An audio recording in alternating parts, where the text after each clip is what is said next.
Well, this week, Australia Post boss Paul Graham completed something that his past two predecessors had not been able to do. He convinced government that the letters business is dying. Change is needed. That means post only every 2 days, an extra day for regional and interstate deliveries, and higher prices for express deliveries. It's all designed to keep the lucrative parcels business viable. And I caught up with the Australia Post boss earlier this week. Well, as you know, Ross, we lost $200 million last year, and without what we regard as sensible reforms announced by the government in the past week, we would have been in a continued loss-making situation. That would have led to us going to the government for a handout, which is what we have seen in other postal jurisdictions globally. And we have said from the beginning, the last couple of years, as we've started this journey of talking to the government and all stakeholders about reform, that we don't think that's necessary. We think we can be financially sustainable. However, there's things that we can do within our gift, drive efficiency, focus on costs, but there are things that the government needs to step up to the plate, and that is in relation to reform. And I'm happy to see the government do that in the past week. So do these reforms go far enough to make Australia Post a self-sufficient business that does not need to go cap in hand to the government? These in themselves will not be, but it certainly lays a strong foundation for the future to a pathway to sustainability from a financial perspective. The government is aware of that, but these first phase of reform, along with all the work we're doing as part of our post-26 strategy, will lay a really strong foundation. And as we continue to see the decline of mail, which is inevitable, then we'll continue to work with the government on what we see as a logical next step of reform. OK, so the letters business has really been the anchor that's holding Australia Post back. Despite these reforms and despite the fact that letters will only be delivered once every 2 days, will it still be enough to stop the letters losing money?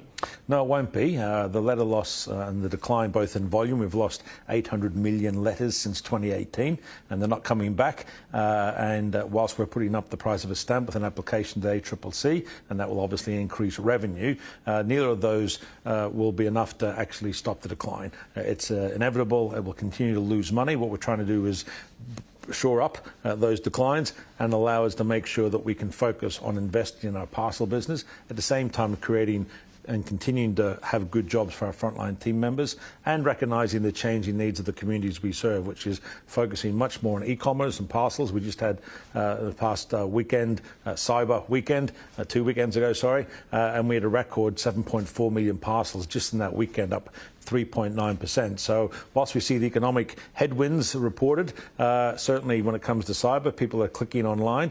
And whether that's sort of calm before the storm of Christmas, it augurs well for the growth of that business over the next decade. Because the one thing for your business customers is having a robust parcels business, a robust delivery business is essential for them.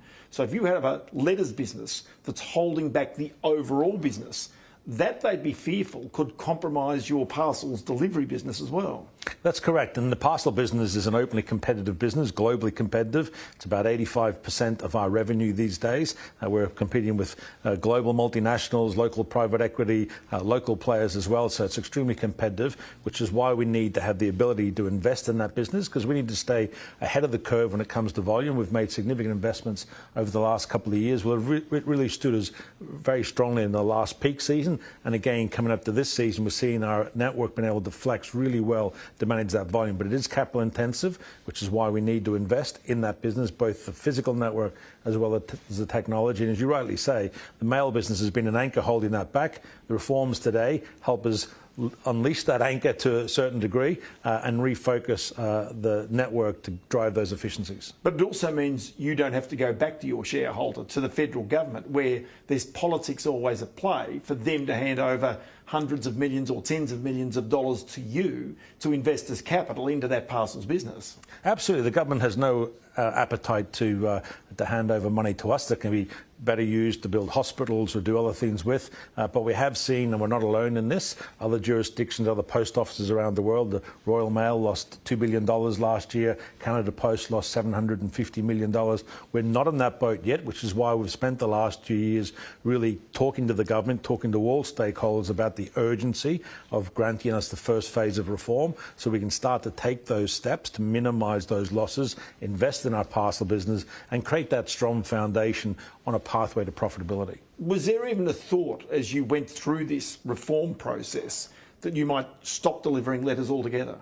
Well, no, we've got a universal postal obligation as part of our global conventions. But I'm wondering, but surely that would have been one of the scenarios if we stopped altogether. What would happen? Well, if we stopped altogether, then I think we'd have the public beating down our door. It would also mean the loss of tens of thousands of jobs, which obviously no one has an appetite for, nor should we. But the great thing is that given the strength of our parcel business, given the range of other services we provide through our postal network, like Bank at Post and others, we actually have a good foundation to build on. So our post-26 strategy is a glass half full strategy, not half empty.